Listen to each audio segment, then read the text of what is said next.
Hey everybody, it's Narcissistic Scapegoat.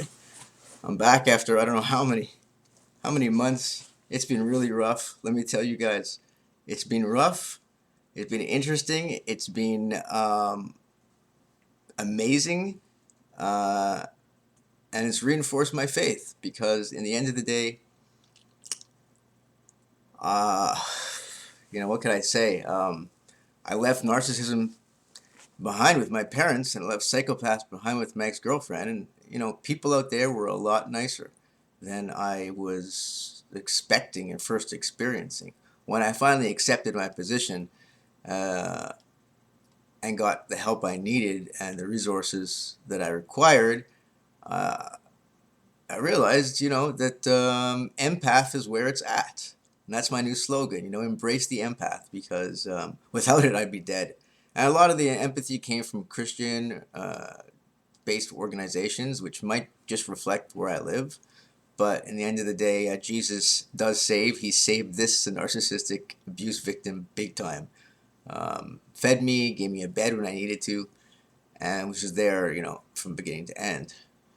I'll tell you what happened. I finally got my apartment after I was on the run from my parents because they were out to kill me, no doubt about it. I'll get into that another day, but I'm sure about it. They killed my brother, the sister, my grandmother, and I'm sure they were after me. I mean, they wanted this story that I'm going to be telling. I'm going to be writing a trilogy because I have three parts of this. I have my parents' narcissism that leads to my brother's death. It's called Death of a Comedian. It's going to be a tragic book, to be quite honest. But it's going to touch on a lot of things about narcissism, explaining, the karma that comes back against them, because my parents paid through the nose. They paid emotionally, psychologically, and financially for all of their little tricks, which has been going on since we're born. I'm sure since before we're born. Anyhow, the second part is when I meet the psychopath ex-girlfriend, which doesn't really overlap with my parents because I left my parents, and then I meet this girl, and for the next year or two, I'm involved, with her, and ends up she's complete psychopath, diagnosed, criminal background. I mean, I'm gonna tell you that about the second book. It's a scary book to write because it's a dangerous book to write for me, but I'm gonna write it. I antagonize, I push buttons, I did what I had to, I did the research I needed to. I'd like to go deeper, to tell you the truth, and I might. I'll take risks. I've taken a lot of risks over the past few months, um, and I'm going to take more. But that second part of the book is going to be called Hitler in a Dress. And it's going to have a much lighter feel to it because, in the end of the day, I escaped from her relatively unscathed, other than being, many thousands of dollars and losing the ability to love unconditionally. I evolved unscathed compared to the narcissism. And the last part, the third part of the trilogy, will be called Coming to Terms with the Psychopath. Because for the past 6 months since I've been in this situation, I've been researching, I've been downloading studies, I've been ruminating, thinking, pondering, theorizing, and I've come to a lot of new information that I haven't read or heard anywhere. A few things that I found out through my ex-girlfriend were astounding and will astound you, I promise. I can't believe a lot of it. I feel like I crossed into the paranormal, truly. So look forward to that. And that's the third trilogy part. I get my apartment. I think everything's going to be great, right? That's after being homeless, dirty, disgusting for about 2 weeks. I finally get my place. I get on social assistance, which covers just the rent with a few extra bucks. I think everything will get back on track. I'll start recording videos. Everything will be sweet again. No, the place is tiny, and it's hot outside by now, and it's boiling in here, and they won't allow me to use the air conditioner I dragged over, so I pawned it, just like I had to pawn my cell phone. I pawned my guitar. I pawned my bicycle. I pawned my Android pad. I pawned everything I had. I needed the money so desperately before I was able to figure out how to make any, which I'm going to tell you about in a second. So it's 150 degrees in my apartment. There's not much of a breeze, but it doesn't matter because right outside there were two buildings managed by the same management company that were being re-bricked from ground up. So there was construction, cement mixers, and all kinds of noise outside, right outside, because there's a parking lot right outside. So you pay for what you get for. The place was a nightmare. I spent my entire summer right up until it got cold, maybe a month and a half ago, outside. I was barely inside. I'd run in, do whatever I had to, eat, maybe just run back out. Basically I developed PTSD. My nerves were up. I was confused what I should be doing. I had to keep lists of lists of lists in order to get anything done, which I've learned to become an expert at. I modify my list all day long. I always know what I'm going to be doing every second of the day. Otherwise, I forget because my working memory was destroyed. Uh, I've been a programmer for my whole life, and I can hold, pretty complex algorithms and scripting and ideas in my head, and all of a sudden I was not able to do anything. It's like it went from this to like this. My motivation was there, but I couldn't concentrate. So that's dissipated for only about a month and a half now because the construction started to decrease. And for about 2 weeks, it's gone. It got to the -10 and -15 degree weather here, and they just took everything down, and there was no more noise from construction anymore. And since that has happened, I got really lucky. I got lucky because, well, let me tell you about what happened. I was starting to eat at the shelters. I got to learn how to eat every day at the shelters. One is an hour away. One is an hour trip there and back. One is 2 hours there and back. Dinner is 2 hours and lunch is an hour. If I want to go for breakfast, it's an hour. So most of my day was running around eating, basically, because I had no money and I needed to eat because, well, first of all, the food's pretty good, and second of all, I was hungry. I hadn't eaten well in months. They got me back into eating form. They gave me a toothbrush and some basics. I started to think when I was in the park, who might I meet? Who might be homeless? Who might be on the street? This is before I knew about the shelters. And the one guy that came to mind, his name is Joe, and I was in a band with him when I was 17. And he was a criminalized kind of dude. He was a great guy, like a brother. Second, second closest guy in my heart after my brother. May his soul rest in peace. I meet Joe 2 weeks later. He recognizes me there at the shelter. So we hang out for a couple of days. I get to know what he's up to, which I'll talk about in another video. It's insanity. But he's really a heart-to-heart guy. I love him. And I'm glad I met him, and he was glad he met me. And he gave me a couple of pair of pants that he had found. And he told me about the can business. He said, dude, run around, pick up cans and bottles, which I'd seen other guys do. And I just never thought it was worth anything. But he tells me that, and I trust him. So I said, all right, Joe, I'm going to do it. I started doing it, and I'm starting to make right away $2-3 a day, which sounds like nothing, but when you have nothing, it's a lot of money. You can get a can of tuna and some bread. You can start to rebuild your resources and have a little bit of freedom because with no money, you really don't have much freedom. I'm making $2 to $3 a day, and I start finding things because you're always looking. And on my list of things that I needed, because I had nothing. I really had zero. One of them were shoes, because my shoes were disgusting. They had turned into like wet moccasins. There was nothing left of them. I wanted shoes, but I really couldn't afford even a cheap Walmart pair. I needed a cell phone charger because I had been charging this mobile, which didn't have service, but I used it for Wi-Fi in the park, using 2 wires, and it was like a fire hazard. And it didn't charge very well. I found shoes and a charger in the same day. When I say I found shoes that fit me perfectly.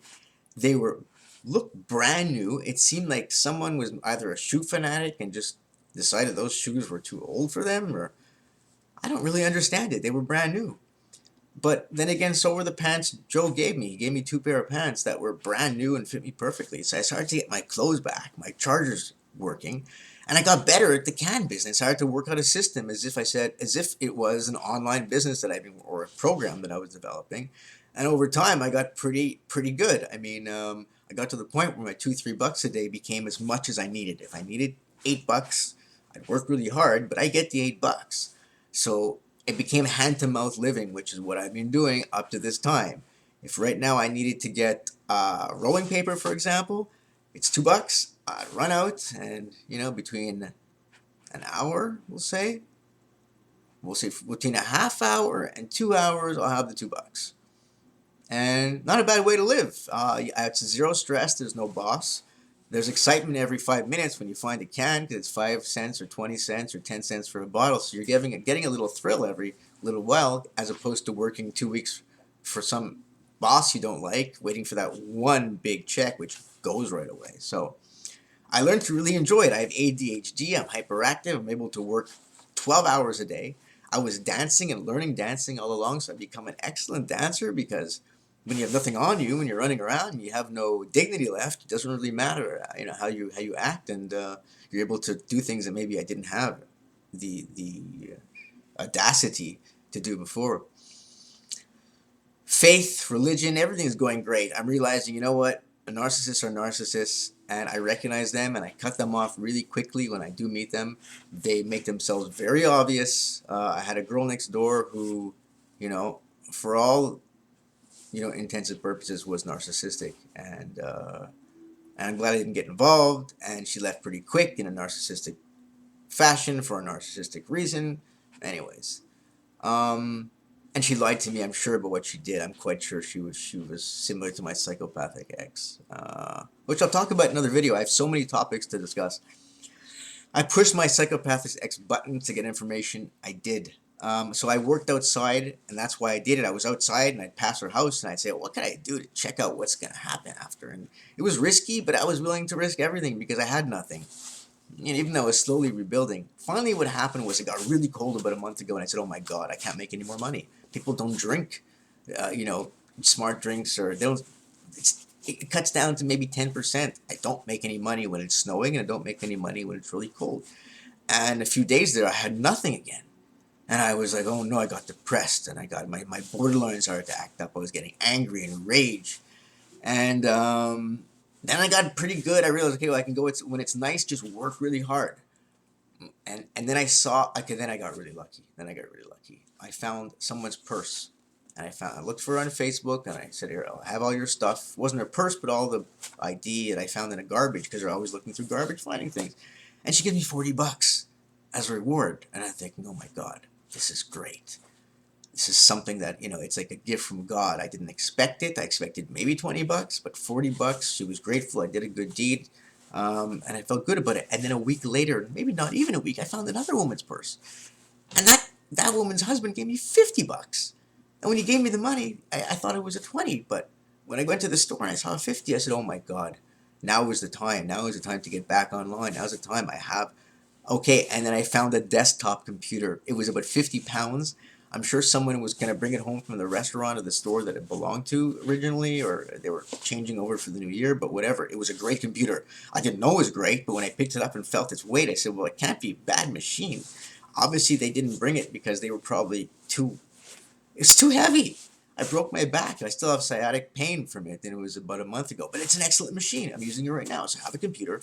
That computer had a Windows 7 disk in it. That Windows 7 disk was able to get my old laptop working. So I have a laptop, a computer that works great, an old computer. I have 2 monitors. I have a whole setup. And then I find a tripod. And I go, this is amazing. I see New Year's coming up, and I say, okay, you know what I'm going to do? New Year's coming up. There'll be a lot of drinking, Christmas parties. Hopefully the weather will be agreeable, which it wasn't quite, but, weather was still okay. I'm going to work really, really hard, collect as much money, and also I got paid 4 days before I had to give my landlord the money. I got paid rent because they wanted to make sure that we didn't get, we weren't left without any money in case the banks didn't open, which they don't until the 4th. So I got paid 4 days early. I said, okay, I'll have cash. So I'll just collect the cans and the bottles like crazy. I won't bring them in. I won't cash them in. And I'll use the money that I'm supposed to give to my landlord to survive in the meanwhile. So I did it.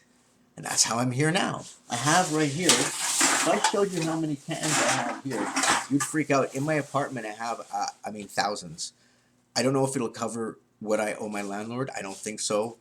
I'm nervous about it. But hey, even if I owe him $50, I just don't stop running around, opening up garbages, collecting cans, listen to my music. It's freedom. I feel free. I feel the people who are walking all dressed, with couples or families or that look really, really unhappy in their job, they're in a prison and I'm running around free collecting money here and there. No boss required. Not a lot of money. Definitely, it's no way to live, but it's gotten me to this point where I'm back. I mean, I have everything I need. I paid for internet. I wasn't able to get a subscription, so I said, okay, you know what? I'll get a prepaid phone card, which I did with that first $40 from the purse. I had my basic phone plan, which is just texting, not even voice.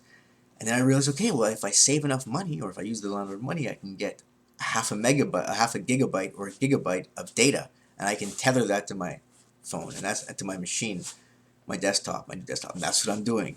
So I'm just barely back. You know, we just had New Year's. Happy New Year's to everyone. It's been crazy. I have so many stories.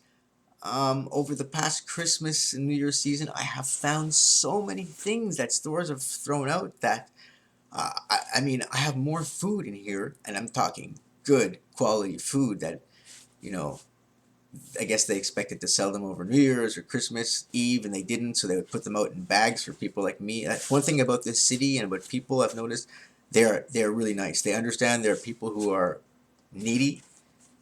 Not homeless. I won't say homeless. And no one's really homeless unless they really want to be. There are shelters that will take them in and give them a bed. So it's not a home, but it's somewhere to sleep. But a lot of guys prefer it outside, and I can understand why. You know, it's exciting when you're outside. Something always happens, and I've had so many small and big and crazy and scary and, you know, and enthralling and eye-opening and enlightening experiences that I can't wait to tell you about them all. I'm gonna cut it there short. I have to start running around looking for cans. I hope you guys will help me get out of this situation via crowdfunding. Help me publish my trilogy, Death of a Comedian, Hitler in a Dress, and Coming to Terms with the Psychopath. I'll put up the campaign any day now. And bless you all. I hope you guys are doing well. Who's ever undergoing, you know, the trauma of narcissistic abuse or finding out that you've been dealing with a psychopath, you know, I feel awful for you. It's really rough. It's still rough for me. I just don't really have time to think about it. But when I do think about it, especially the narcissist, even the psychopath, I get really, it's confusing because as many theories as I have and as much research as I've done, I guess they all make sense, but I don't know which one is really correct. So, or if it really matters because it's a phenomenon I don't really, doesn't make sense to me as someone who's a human to act like you're not who you are. Anyways, we'll talk about that over the course of many other videos. It's so great to be back. I'm sorry it took so long. I couldn't get on. I really had no internet. I still barely have internet. Didn't have a camera. Didn't have a cell phone. Didn't have anything. But I had a lot of fun. More fun than I've ever had in my life. The past 6 months have been great. I would collect cans for a living for the rest of my life if I had to. I'll never get a job again unless it's for a non-profit or a social enterprise that I truly believe in. I worked for way too many companies over 30 years that didn't gratify my heart whatsoever. And money is just not nearly as important once you've been where I am. I can get by on so little. I used to spend a ton. I used to spend in one day what I spend over the course of 2 weeks. Anyhow, and I realized narcissism really is money. Money and narcissism are the same thing. Um, and, and I think psychopaths and deviant sex are the same thing. But we'll talk about these topics over many, many videos, my friends. So Happy New Year's again, and it's great to be back.